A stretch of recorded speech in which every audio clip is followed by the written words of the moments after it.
আসরের আলোকে জিন্দেগি বসর করত। তো সূরাতুল আসর কিয়ামত পর্যন্ত আনেওয়ালা মানুষদেরকে নাজাত দেওয়ার জন্য যথেষ্ট একটি সূরা। সাহাবায়ে কেরামের আমল ছিল, সাহাবীরা একজন আরেকজনের সাথে মুলাকাত হলে সূরাতুল আসর পড়ে শোনায় দিতেন। সাহাবায়ে কেরাম আল্লাহ পাকের সনদপ্রাপ্ত মুমিন, উলাইকা হুমুল মুমিনুনা হাক্কান।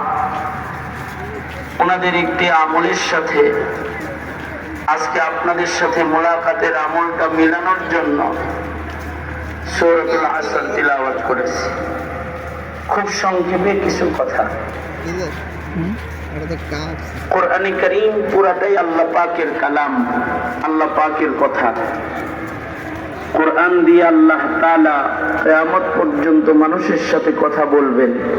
যারা কোরআন পড়বে তারা আল্লাহর সাথে কথা বলবে। আমাদের খাসলাত হলো আমরা কথা বলতে পছন্দ করি। আল্লাহর কোরআনেও আল্লাহ পাক পছন্দ করে করে কথা বলেন। যেমন সূরা শুরুতে আল্লাহ তাআলা আসরের পছন্দ করেন, আমরাও পছন্দ করি। আমাদের পছন্দের উদ্দেশ্য হয় আমাদের কথার ওজন বাড়ানো, আমাদের কথাকে বিশ্বাস্য বানানো, আমাদের কথাটা মার্কেটে চালানো, সত্যতার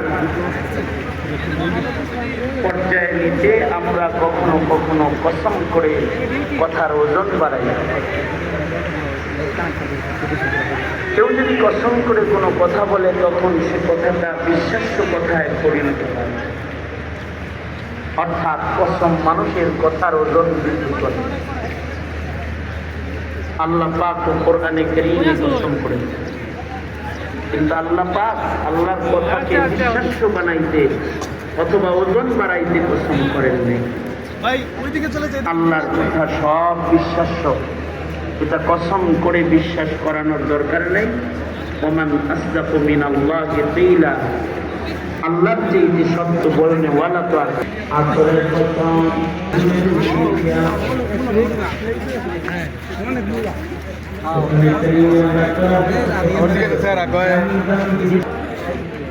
মূল্যবান জিনিসটি মূল্যবান ইবাদতের ভেতরে নামাজ সবচেয়ে দামি। ইবাদতের ভেতরে নামাজ সর্দার, সব জিনিসেই সর্দার আছে। দিনের ভেতরে ইয়াউমুল আরাফা, ইয়াউমুল জুমআ সর্দার। রাতের মধ্যে লাইলাতুল কদর ওয়া লায়ালিন আশর ওয়া লাইলাতুল নিসফি মিন শাবান দামিয়া সর্দার। পাহাড়ের জুম দিলাম পরে পাহাড়ের ভেতরে হাজারো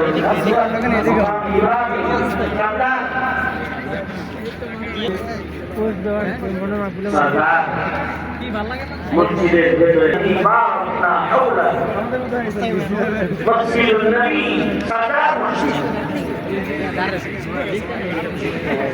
পানির ভেতরে আবে জমজম সাদা কিতাবের ভেতরে কোরআন সাদা। এই ভাই আপনারা মাসের ভেতরে শাহরুর রমাদান الذي أنزل فيه القرآن সর্দার। এরকম নামাজের ভেতরে সর্দার নামাজ ওয়াল ফাজর সর্দার, ওয়াল আসর সর্দার।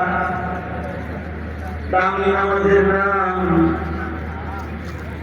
কসম করে আল্লাহ তাআলা বলেন ওয়াল ফাজর, ফাজর ফজরের দিকে লক্ষ্য করো, ফজর ইবাদত করো। ওয়াল আসর, আসরের দিকে লক্ষ্য করো, আসর ইবাদত করো। 24 ঘন্টা ভেতরে 2 ঘন্টার মূল্য